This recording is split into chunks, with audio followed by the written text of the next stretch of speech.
kasih. Kalau saya yang perhitungan tidak memandang, walaupun ini berbisnisnya PT, berbasisnya, tapi kan tetap intinya apa? Kekeluargaan. Ya kasih Jack, ya maaf, udah mahal ya kalau itu matematika mah. Kalau kita banding dengan yang lain. Tapi kan saya lihatnya kekeluargaan terus kesetiaan. Ya kan, itu nggak apa halnya saya kalau misalnya ada lebihnya walaupun sedikit, ya kan? Namun kalau bukan orang bijak mah, maaf. Gitu. Dan bagusnya marketingnya kan namanya orang dalam. Coba kalau marketingnya orang luar, nggak bisa, kan nggak? Itu. Kembali lagi, pertama siapapun yang menjadi saya itu, baiknya supir, teknisi, mungkin, cobalah jaga kesopanan. Ini saya lihat nih, ya contoh semalam saya lagi duduk selonong aja, ya kan? Harusnya kan gitu ada orang salaman dulu, apalagi kenal, kan gitu. Kali cium tangan namanya salaman. Pulang juga permisi, jangan kayak jelangkung. Ini kan sekretaris, apalagi perjanjian sekian-sekian, nyatanya mana, ya kan? Kalau perjanjian 1 tahun dalam bekerja, baru berapa bulan, 5 bulan udah berhenti membayar hutang. Dan semua juga sama begitu. Iya. Nah, ini yang paling saya nggak suka. Bisa mati. Barang nyampe mas. Transfer bayarnya. Transfer. Kasih uang rokok gocap. Kasih merokoknya gocap. Gocap. Ya. Mana sih? Ini tuh. Kamu ngerokok di sana? Di kotak saya ada. Kotak bos ada. Kotak bos ada ya. Nggak beli. Nggak mobil. Mau pakai kita main mobil. Minjem dia beda. Ya. Ya. Itunya transfer itu ya. Iya deh. Jadi ini ya kan kalau orang-orang menjadi saudara kan mengatakan begini, dimana langit kita apa bumi kita injek, langit kita junjung, artinya apa? Dimanapun kita bekerja, di situ kita bisa maju berusaha. Kenapa? Kita harus positif pikirnya. Jangan bos yang kaya mah, gue capek dong, jangan. Dan begitu pikirannya jelek. Ketika perusahaan itu maju, kan minimal ada kebijakan apa di pelayaran atau dari rekan atau saudara kita yang masuk kerja. Tapi kalau perusahaan itu ambruk, kan berhenti semua. Oke, sebagian masih bisa dari sana sini. Tapi lagi-lagi yang udah dialamin. Apalagi supir, bisa di mana aja kerja. Tapi kebijakannya kan berbeda. Kan gitu. Karena kurang nikmat bagaimana kita dibanding dengan yang lain. Kita jangan lihat yang atas, kita di bawah deh. Di kita ini maaf kata, dibanding dengan orang-orang yang ada di kampung kita, kan di atas rata-rata. Walaupun kulitnya gede. Kulitnya aja rokoknya apa sendiri. Dah, Samsu, coba, nggak ada rokok yang murah-murah, ya nggak? Apalagi dari situ kan ada kemakmuran. Gitu ya. Coba dah sekarang kita kalau di kampung, apalagi kulit maju, kasih rokoknya paling udah nggak merah. Pernah ada Pak Jengge. Nah, nanti di situ kita harus pandai bersyukur. Bukan membandingkan kita dengan orang lain, bukan. Tapi kita tataplah masalah yang harus bawah, supaya kita pandai bersyukur.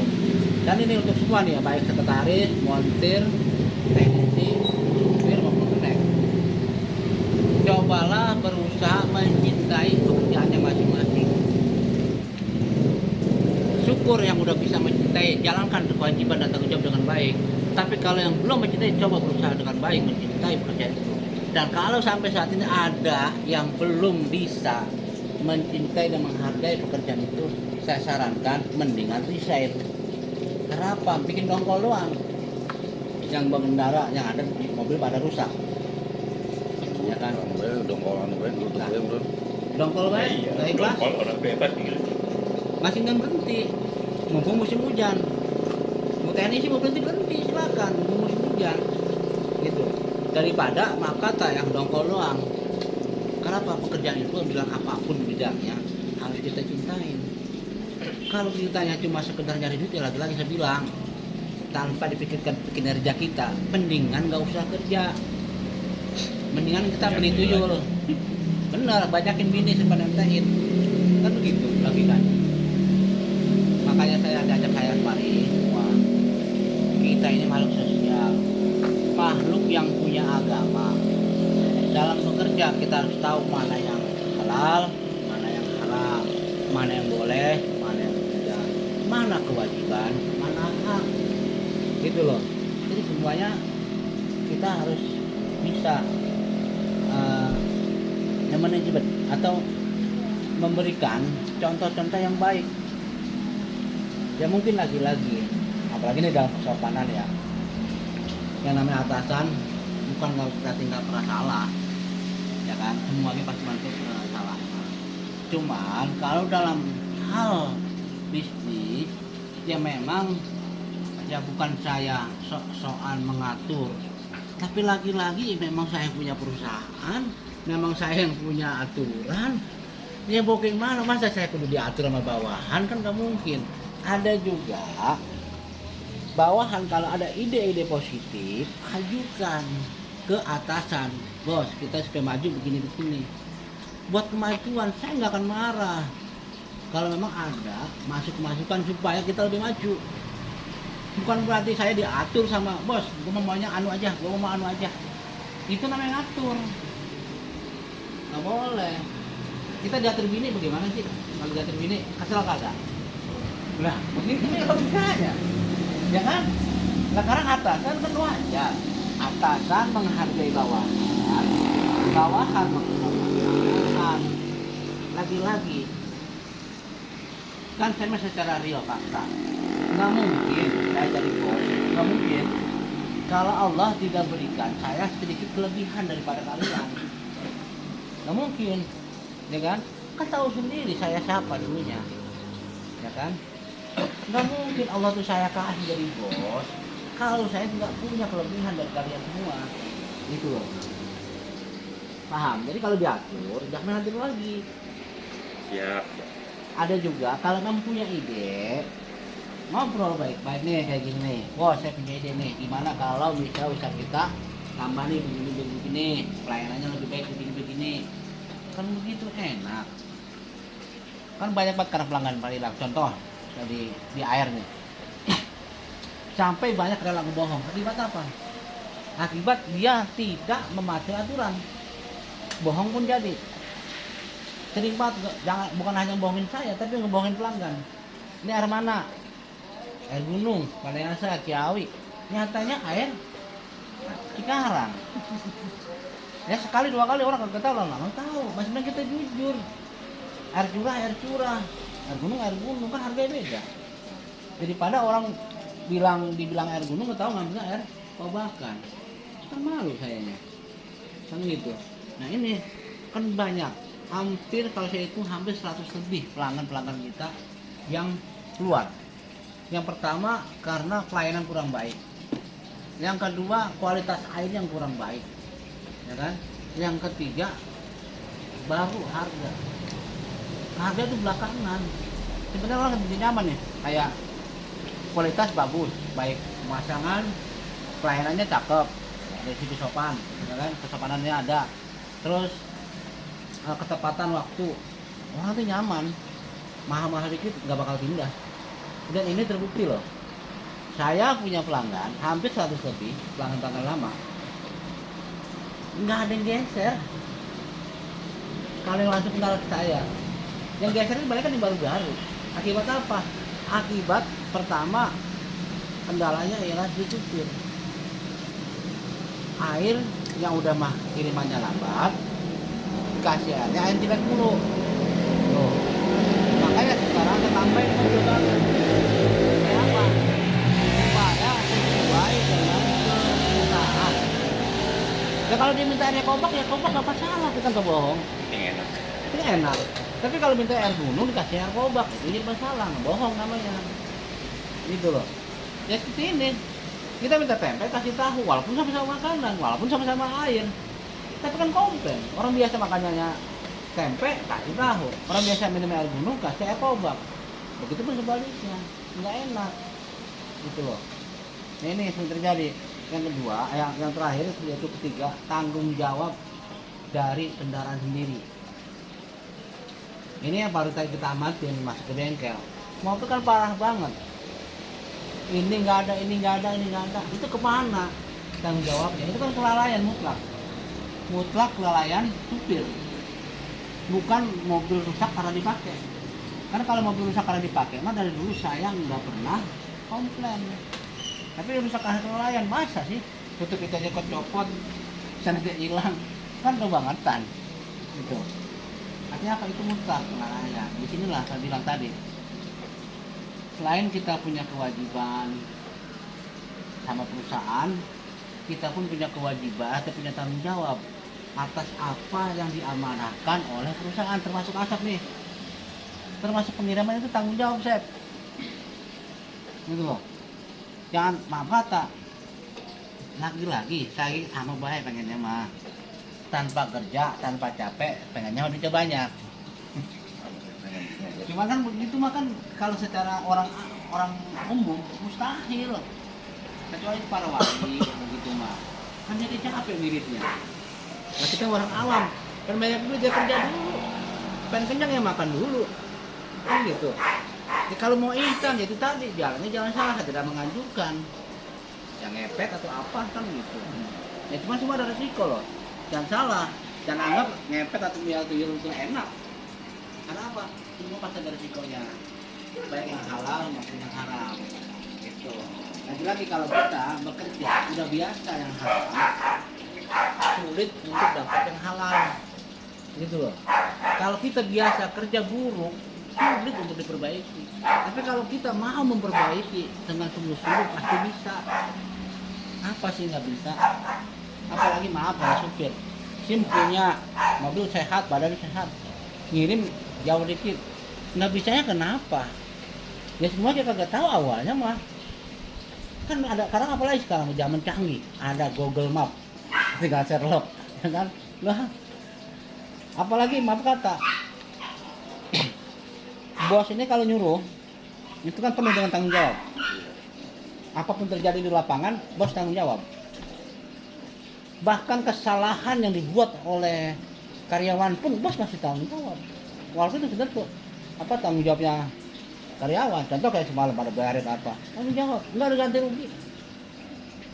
Contoh dulu kita banyak banget musibah terjadi, yang nabrak, yang ditabrak, kan yang tanggung jawab siapa? Bos.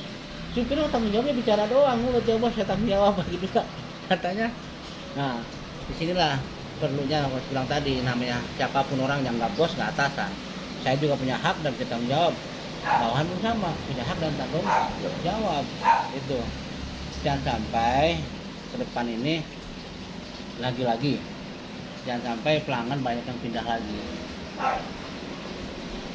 Kalaupun kita tidak bisa nambahin pelanggan, minimal yang ada dijaga. Kan saya sangat berusaha baik online dan offline. Bahkan saking saya sayangnya nih sama supir, sama sekretaris, sama montir, diutang-utangin to the pot supaya nambah. Kenapa? Lah montir nggak akan bisa nambah gaji kalau mobil cuma sedikit. Karena aku bayar dari mana? Apalagi sekretaris, nggak ada kebijakan. Apalagi supir, menarik apa? Kalau sampai pelanggannya nggak ada, ayo, ya kan? Kan semua saling butuhkan. Kira-kira paham? Paham. Jangan paham doang, Tado. Paham udah. Paham.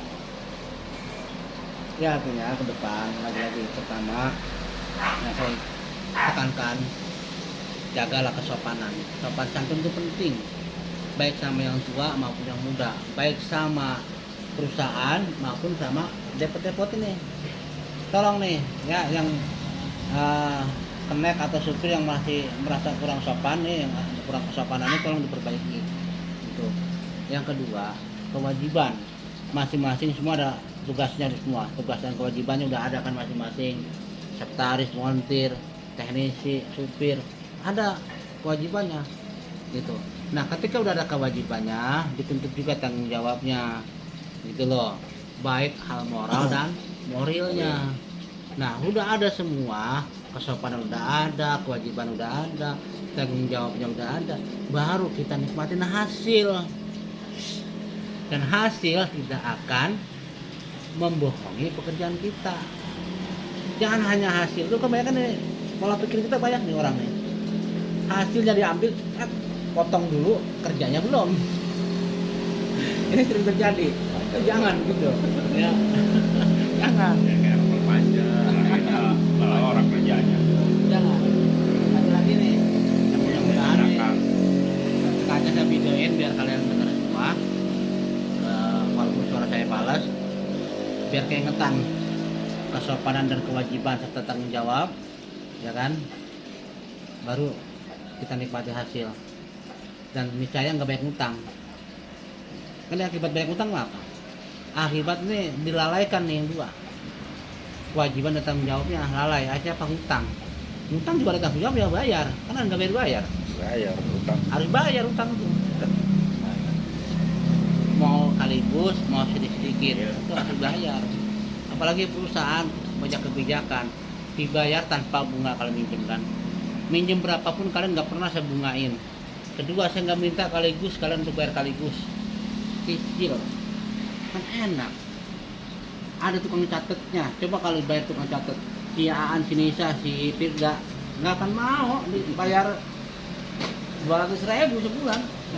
Ngatetin itu, kan agak capek ngatetin buku dulu, puyeng kan? Itu saya kira-kira mengerti saya. Makanya kemarin gua taruh kemudian gua kasih ke orang. Lagi-lagi, kan yang bertanggung jawab sepenuhnya dengan perusahaan ini ialah saya. Maju mundurnya itu kan dari otak saya. Namun otak saya tidak akan bisa jalan tanpa kalian. Nah, kalian makanya ketika ada hal-hal yang membuat mundur perusahaan, saya jujur aja. Maka saya kan sompral juga gimana sama Mas. Saya dulu kenapa saya nggak pernah penting keluarga. Bahkan ke istri saya nggak penting. Saya lebih baik pilih usaha daripada bini. Kenapa? Ini beda-beda orang ya. Kenapa? Karena bini mah, kalau kita banyak duit bisa nambah. Tapi kalau kita orang gablek duit, kita tinggal bini. Kira-kira kan begitu, banyak walaupun nggak semua ya. Hampir rata-rata. Kalau kita nggak punya penghasilan, lebih banyak kita tinggalin bini. Nah, hanya makanya saya lebih baik saya pilih usaha. Ini kan kita dari nol, SDM kita rendah, orang kampung, nggak ada sidin bukunya sama orang dari atas sana. Nah, tapi kan kita harus pandai bersyukur apa? Dibanding dengan yang lain rata-rata, usaha kita ini paling enak, gitu loh, paling santai, bisa jalan-jalan terus. Apalagi Tado, mobil mewah tanpa beli, jet bisa jalan-jalan tanpa bayar. Asep Ya. bisa makan enak, gratis. Ya, itu. Dari situ kita harus bersyukur. Coba sengaja dari Garut kemari berapa ongkosnya? Ayo, kali makanan murah, nggak ongkos dari Garut kemari, nggak duit. Itu apa kita ambil positifnya saja, kita ambil positifnya ya. Nanti kalau kita positif, insya Allah positif semua. Jadi kita tekankan sekali lagi untuk semua, jagalah kesopanan di lapangan maupun di perusahaan, ada teman, jangan saling bermusuhan nih. Saya lihat masih banyak bermusuhan soalnya. Kedua, kewajibannya penuhi. Tiga, tanggung jawab. Keempat, baru kita nikmati hasil. Kalau semua berjalan, insya Allah deh perusahaannya maju. Dan ketika perusahaan maju, terus nggak ngasih, maaf ya, nggak ngasih sesuatu lebih lah, surprise atau nggak ngasih apa-apa, berhenti. Yang itu dianjurkan, berhenti. Perusahaan maju pesat, terus anak buahnya nggak dikasih bonus atau nggak dikasih apa, berhenti. Siapa saya sarankan aja berhenti. Itu nggak masalah. Kayak apa? Karena otak ini tanpa dikerjain sama orang apa anak-anak buah nggak bakal bisa berjalan. Makanya kan saya sering ada kebijakan segala macam. Kenapa? Saya sadar saya nggak bisa sendiri. Makanya ya maaf kata, ini kan salah maaf kata nih ya, bukan gitu nih makanya. Ini kan suatu kebijakannya kecil ini nih. Kebijakan kecil ini mah. Yang jangan makan gratis. Dan bukan hanya buat kalian kan semua. Semua pernah merasakan. Saya kan nggak bisa, nggak diet aja, nggak asep aja. Satu-satu yang lain juga diajak. Kan gitu. Kira-kira mengerti ya? Udah, kalau belum ngerti, sekali lagi mudah-mudahan kedepannya kita akan lebih baik lagi. Saya mohon maaf bila mana maaf dan namanya manusia yang kadang suka marah. Ya mohon maaf yang sebesar-besarnya. Wabillahi taufiq wal hidayah. Wassalamualaikum warahmatullahi wabarakatuh. Waalaikumsalam warahmatullahi wabarakatuh. Alhamdulillah dah. Oke Kang, mohon nih Kang.